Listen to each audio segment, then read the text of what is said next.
Bismillahirrahmanirrahim. Assalamualaikum warahmatullahi wabarakatuh. Okey, hari ini kita akan belajar fiqh solat, iaitu tajuk 4 tentang perkara-perkara sunat dalam solat. Okey, sebelum kita teruskan pelajaran hari ini, Ustazah harap murid-murid dah baca doa sebelum belajar.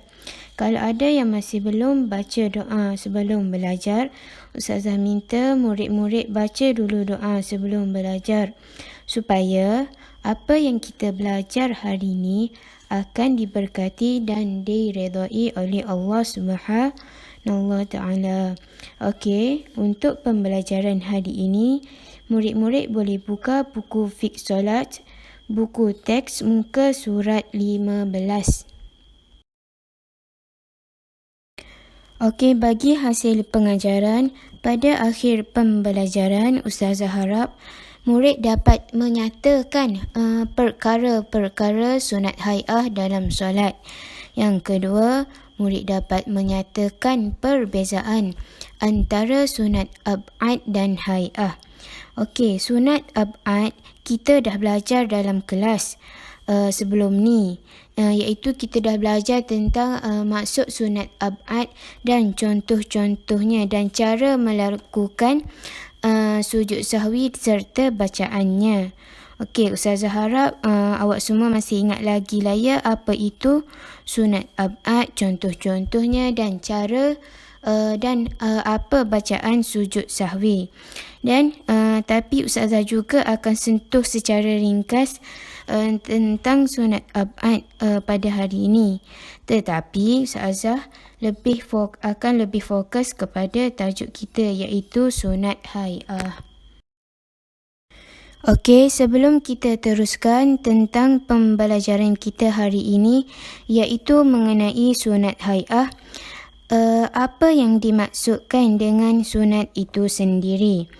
Okey, sunat ialah perkara yang dilakukan akan mendapat pahala dan jika ditinggalkan tidak mendapat sebarang dosa.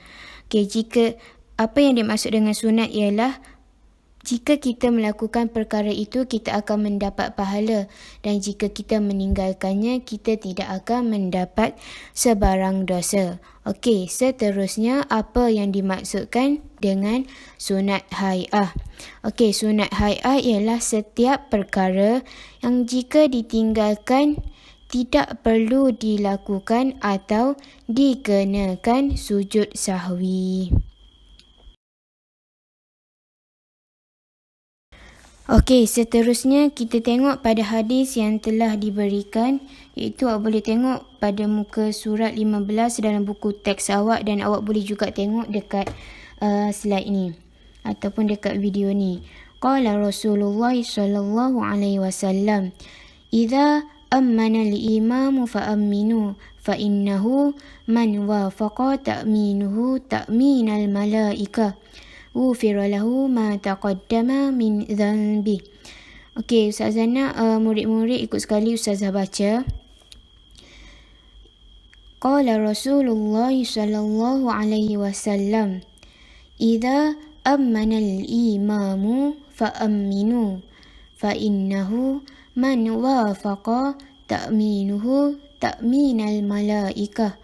Ghufira lahu ma taqaddama min dhanbi."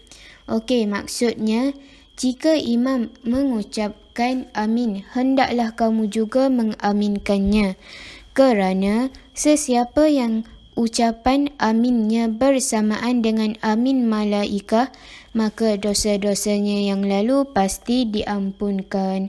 Rawahul Muslim.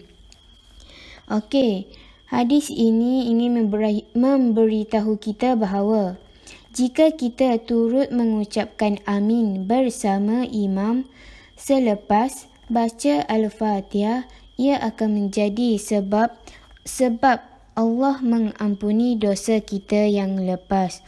Okey, contohnya imam baca surah Al-Fatihah dan pada ayat terakhir, contoh ghairil maghdubi alaihim waladdallin. Amin. Amin itulah imam dan makmum akan baca secara kuat bersama-sama. Okey, apa yang dimaksudkan dengan amin? Amin bermaksud, wahai Tuhan, perkenankanlah, iaitu kita minta Allah makbulkan.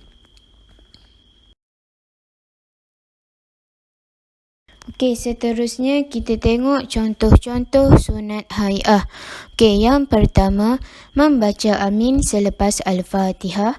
Yang kedua, membaca surah atau paling kurang 3 ayat selepas bacaan Al-Fatihah.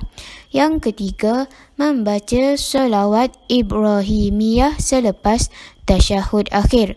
Okey, apa yang dimaksudkan dengan tasyahud akhir di sini ialah tahiyat akhir. Seterusnya yang keempat, membaca tasbih ketika rukuk, i'tidal dan sujud. Okey, seterusnya kita akan pergi kepada contoh-contoh sunat hai'ah satu persatu. Okey, seterusnya kita tengok contoh pertama bagi sunat hai'ah, iaitu membaca amin selepas Al-Fatihah.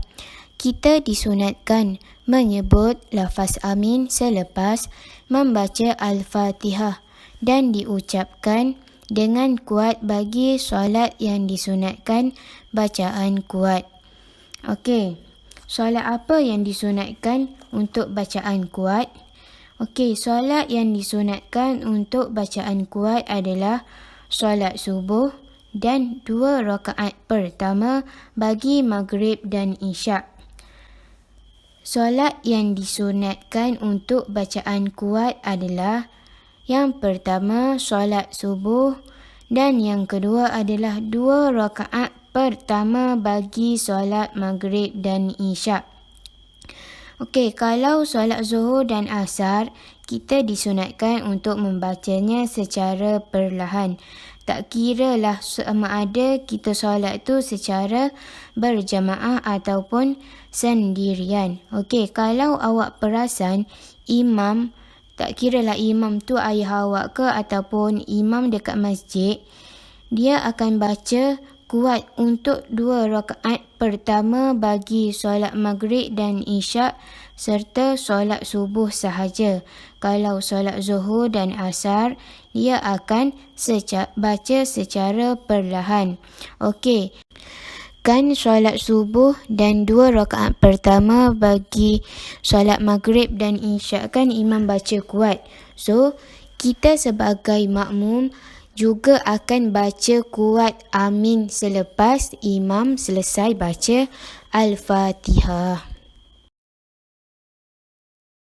Okey, contoh kedua bagi sunat hai'ah adalah membaca surah atau paling kurang 3 ayat selepas bacaan Al-Fatihah. Kita disunatkan membaca sekurang-kurangnya membaca 1 surah daripada Al-Quran walaupun pendek. Contohnya surah Al-Ikhlas. Kita baca surah Al-Ikhlas tu dari awal sampai habis. Ataupun kita juga boleh membaca sekurang-kurangnya 3 ayat yang berturut-turut. Contoh, surah Al-Baqarah kan panjang. Surah Al-Baqarah sahaja dalam Al-Quran hampir 3 juzuk. So, kita boleh ambil 3 ayat sahaja daripada surah Al-Baqarah tu. Tapi kena berturut-turut. Okey, contoh ketiga bagi sunat hai'ah adalah membaca tasbih ketika rukuk, i'tidal dan sujud.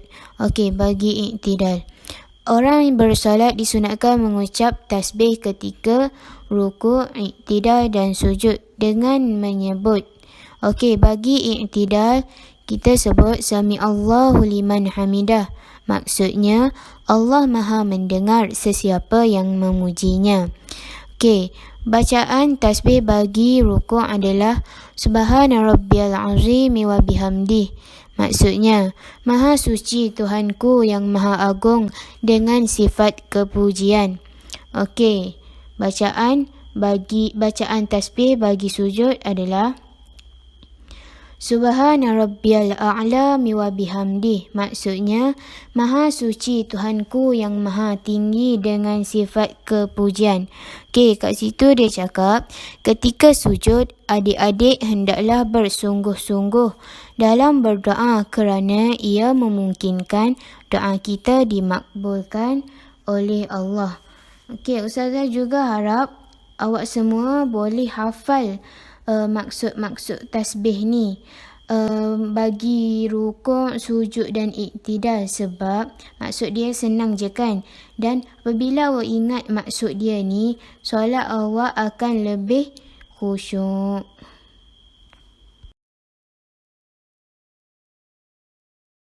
Okey, yang keempat bagi sunat hai'ah adalah membaca selawat Ibrahimiyah selepas tasyahud akhir. Okey, membaca selawat Ibrahimiyah selepas tasyahud akhir. Allahumma salli ala Muhammad wa ala ali Muhammad kama sallaita ala Ibrahim wa ala ali Ibrahim wa barik ala Muhammad wa ala ali Muhammad kama barakta ala Sayyidina Ibrahim wa ala ali Ibrahim fil alamin innaka Hamidum Majid. Okey, yang mana satu? Selawat Ibrahimiyah. Okey, selawat Ibrahimiyah tu bermula dengan kama sallaita ala Ibrahim wa ala ali Ibrahim. Ia adalah sunat hai'ah dan jika kita tinggal, kita tak perlu sujud sahwi. Okey, kalau kita tertinggal yang tu, Allahumma salli ala Muhammad wa ala ali Muhammad, kita perlu sujud sahwi ke tak? Kita perlu sujud sahwi kalau kita tertinggal Allahumma salli ala Muhammad wa ala ali Muhammad, iaitu selawat ke atas Nabi. Kerana selawat ke atas Nabi di bawah sunat ab'ad, iaitu perlu melakukan sujud sahwi sebelum memberi salam kalau kita meninggalkannya. Okey, seterusnya kita tengok apa perbezaan antara sunat ab'ad dan sunat hai'ah. Okey, kalau sunat ab'ad, setiap perkara yang sangat dituntut untuk dilaksanakan. Jika ditinggalkan, maka sunat diganti dengan sujud sahwi pada akhir solat, iaitu sebelum memberi salam. Okey, kalau sunat hai'ah pula, setiap perkara yang jika ditinggalkan tidak perlu dilakukan sujud sahwi. Okey, kalau sunat ab'ad ni perlu melakukan sujud sahwi jika kita meninggalkannya. Kalau sunat hai'ah tidak perlu melakukan sujud sahwi jika kita meninggalkannya. Okey, antara contoh sunat ab'ad adalah tahiyat awal, bacaan kunut dalam sembahyang subuh dan selawat kepada ahli keluarga Nabi Muhammad sallallahu alaihi wasallam dalam tahiyat akhir. Okey, kalau antara contoh sunat hai'ah apa yang kita dah baca sebentar tadi, membaca selawat Ibrahimiyah selepas tasyahud akhir, membaca amin selepas al-Fatihah, membaca tasbih ketika rukuk, iktidal dan sujud, dan membaca surah atau paling kurang 3 ayat selepas bacaan al-Fatihah. Okey, seterusnya kita tengok kesan meninggalkan sunat ab'ad dan sunat hai'ah. Okey, apa kesan meninggalkan sunat ab'ad? Sunat diganti dengan sujud sahwi pada akhir solat, iaitu sebelum memberi salam. Okey, kalau kesan meninggalkan sunat hai'ah pula, tidak perlu dilakukan atau dikenakan sujud sahwi sebelum memberi salam, iaitu pada akhir solat. Tidak perlu kalau sunat hai'ah. Okey, seterusnya kita tengok apa bacaan sujud sahwi. Okey, awak boleh ikut sama-sama dengan Ustazah baca. Subhana man la yanamu wa la yashu. Maksudnya, Maha suci Allah yang tidak tidur dan tidak lupa. Okey, sekali lagi. Subhana man la yanamu wa la yashu. Maha suci Allah yang tidak tidur dan tidak lupa. Okey, berapa kali kita kena sujud? Kita kena sujud 2 kali untuk sujud sahwi. Okey, seterusnya kita akan bincangkan aktiviti 1 dan aktiviti 2. Para pelajar boleh buka muka surat 18 dan 19. Okey, kita buat sama-sama. Okey, apa soalan dia? Suaikan perkara berikut mengikut kategori yang betul. Okey, sunat hai'ah dan sunat ab'ad. Okey, kita tengok sebelah dia. Okey, tasyahud awal. Tasyahud awal sunat hai'ah ke sunat ab'ad? Okey, tasyahud awal adalah sunat ab'ad. Okey, yang kedua, membaca amin selepas Al-Fatihah. Baru je tadi kita belajar membaca amin selepas Al-Fatihah adalah sunat hai'ah. Okey, yang ketiga, duduk untuk membaca tasyahud awal. Sunat hai'ah ke sunat ab'ad? Duduk untuk membaca tasyahud awal adalah sunat ab'ad. Okey, yang keempat, baca selawat ke atas Nabi selepas tasyahud awal. Sunat hai'ah ke sunat ab'ad? Kalau baca selawat ke atas Nabi selepas tasyahud awal, tadi Ustazah dah bagi tahu. Kalau baca selawat ke atas Nabi selepas tasyahud awal adalah sunat ab'ad. Okey, seterusnya yang kelima, membaca tasbih ketika rukuk, iktidal dan sujud. Ni pun baru je kita belajar, iaitu sunat hai'ah. Okey, yang terakhir, yang keenam, membaca surah atau paling kurang 3 ayat selepas bacaan Al-Fatihah, iaitu sunat hai'ah.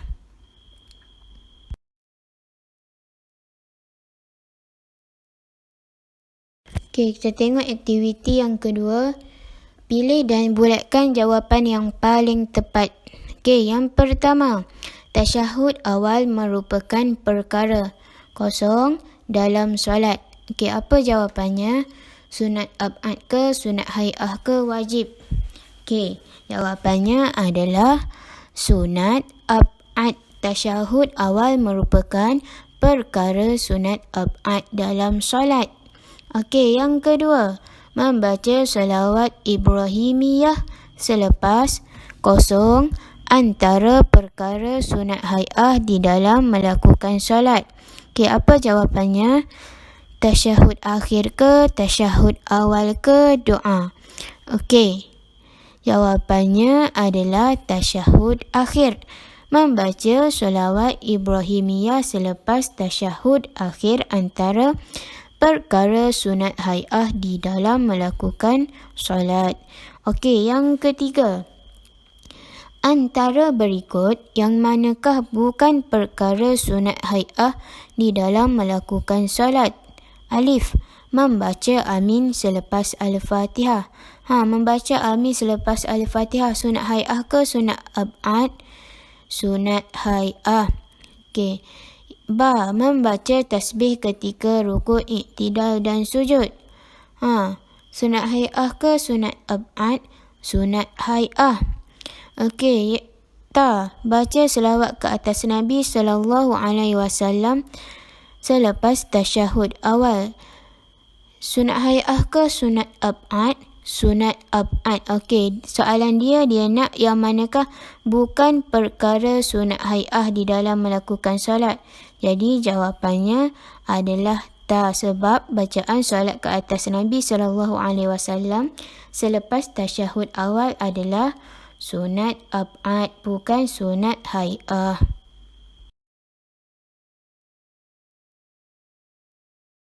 Okey, bagi latihan, sila buat latihan dalam buku teks muka surat 18 dan 19, iaitu aktiviti 1 dan aktiviti 2 yang telah kita bincang sebentar tadi.